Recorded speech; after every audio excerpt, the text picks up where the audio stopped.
성경에는 트라우마를 치료할 수 있는 한 3가지의 아주 은혜스러운 치유의 방편들이 기록되어 있어서 잠깐 나누고자 합니다.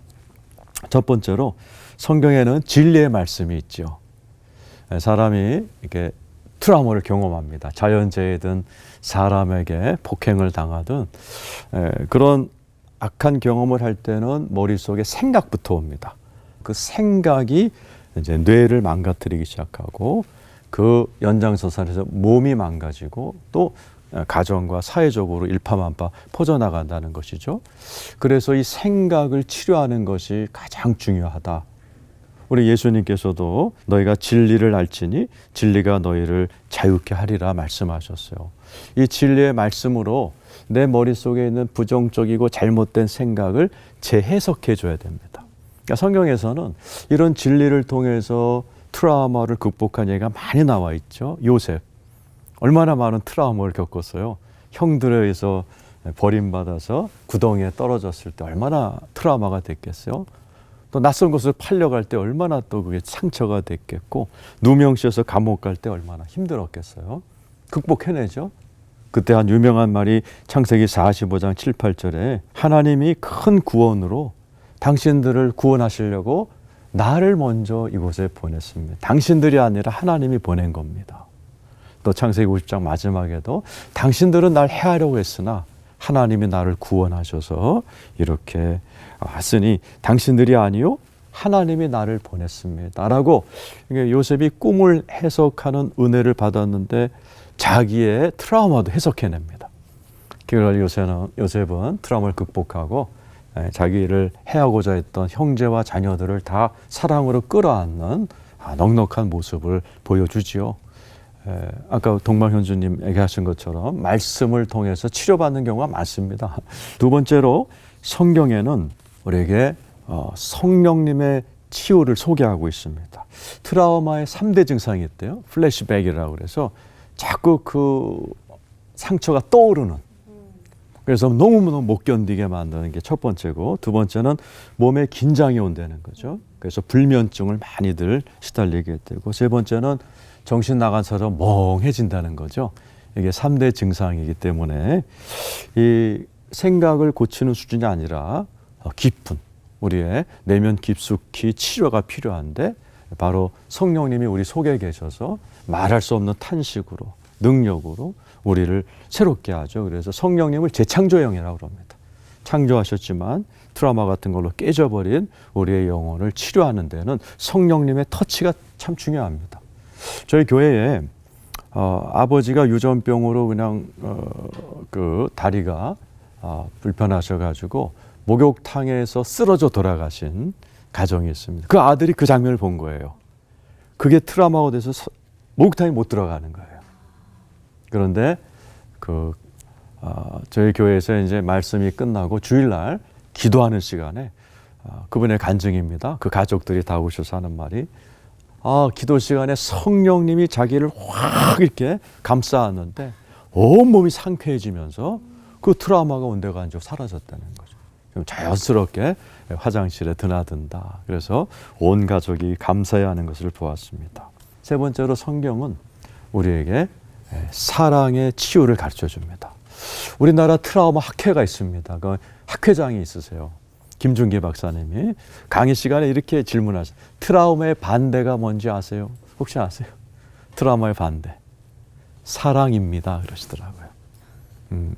트라우마는 사람들에게 상처를 받았기 때문에 사랑으로 보듬어 주는 것이 반드시 트라우마를 이겨내는데 중요하다라는 것이죠. 그래서 사람은 사람을 만날 때 이상해요. 반가운 사람 만나면 밥맛이 좋아지고 엔돌핀이 올라옵니다. 교회 안에는 아가페 사랑을 갖고 있는 성도들이 많이 계십니다. 그 성도가 성도를 제대로 만났을 때 치유가 일어나게 되는 거죠. 성경에 보면 다윗이 강제로 결혼이 해산이 되죠. 사울이 죽이려고 할 때 미갈과 헤어지고 이제 먼 길을 떠나는 그 트라우마 과정에서 요나단이 찾아와 격려하는 순간 다윗이 힘을 내더라.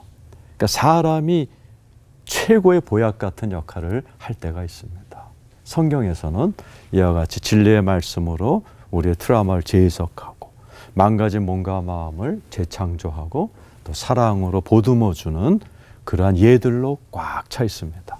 우리 시청자 여러분들께서도 하나님이 주시는 진리의 말씀으로 또 성령님의 역사로 사랑으로 여러분의 크고 작은 트라우마를 다 이겨내시는 여러분 되시기를 축원합니다. 하나님 아버지, 저희들에게 성경을 허락해 주심을 감사합니다. 성경에는 우리의 트라우마를 극복하는 진리의 말씀, 성령님의 역사, 사랑이라는 놀라운 은혜로 가득하오매 이 은혜를 가지고 트라우마를 치유받고 또 트라우마를 경험하고 있는 우리 성도들, 이웃들을 찾아가 트라우마를 치료하는 도구들로 귀하게 쓰임받게 하여 주시옵소서. 아멘. 예수님의 이름으로 기도드리옵나이다. 아멘. 트라우마가 생긴 사람들을 이렇게 하나님과 공동체로부터 분리시켜 버리잖아요. 근데 이거는 목사님께서는 오히려 교회 공동체 안에서 사람이 사람을 치유한다고 하셨는데 어떤 원리인지 그 예를 좀 들어주시면 많은 도움이 될 것 같습니다. 그 원리라면 이제 예수님이 이 땅에 계실 때는 온갖 병을 다 치료해 주셨죠. 네네. 근데 문제는 예수님이 여기 안 계시다는 얘기죠. 그 예수님 지금 어떻게 하고 계실까요? 그러니까 이제 아주 유명한 몰트만이라는 신학자는 오늘날 예수는 교회로 존재하신다. 아주 유명한 얘기를 했고 또 에베소서에도 교회는 그의 몸이다. 이렇게 표현되어 있죠. 교회 공동체가 그것을 감당할 수 있는 힘이 있는 거죠. 한 예를 말씀드리면 제가 미국에서 한 3년 목회를 했어요. 이제 교단은 다르지만 그 목사님이 아프셔갖고 이제 교회가 문 닫을 교회인데 이제 저에게 공부 끝날 때까지만 설교 좀 해달라 그래서 8명 남은 교회를 제가 맡아서 한 100명쯤 됐을 때였습니다. 예배, 주일날 예배를 드리는데 난리가 났어요. 뒤쪽에서. 새로 오신 엄마랑 딸내미가 들어왔는데 그 딸내미가 그 뒤에서 막 난장판을 넣은 거죠. 알고 보니까 이제 트라우마로 인해서 정신질환이 온 자매였습니다. 그래서 아무 교회에서 안 받아줘서 얘기를 들어보니까 그럴 만도 해요. 그 자매가 난동을 부려하고 헬리콥터 경찰이 뜨기도 하고. 네, 근데 우리 교회로 오신 거예요. 그래서 그 자매를 보내놓고 긴급 회의를 했습니다. 이 사람을 돌보려면 누군가가 희생을 해야 되는데 할 사람 아무도 손을 안 들어요. 교육자를 뽑겠다. 그래서 교육자를 뽑아서 이분은 출근을 이 집으로 한다. 그래서 이제 신문 광고를 냈더니 이력서 3장이 들어왔어요. 그중에 제가 이혼한 전도사를 뽑았습니다. 난리 났죠, 장로님들이. 왜 이혼한 여자를 뽑냐. 아픈 사람 마음 아픈 사람이 안 돼요. 그러니까 이제 그때는 뭐 무슨 말 해도 다 들어주시더라고요. 그래서 50이 약간 넘으신 이혼 경력이 있는 아주 훌륭한 분이 오셨어요. 그래서 그분은 출근을 그 집으로 했습니다. 왜냐하면 정신질환자를 딸로 둔, 자녀로 둔 부모님들은 소원이 낮잠 자는 겁니다. 그리고 딸 걱정 안 하고 시장 가는 게 소원이 있어요. 미장원 가는 게. 그렇게 해드려라.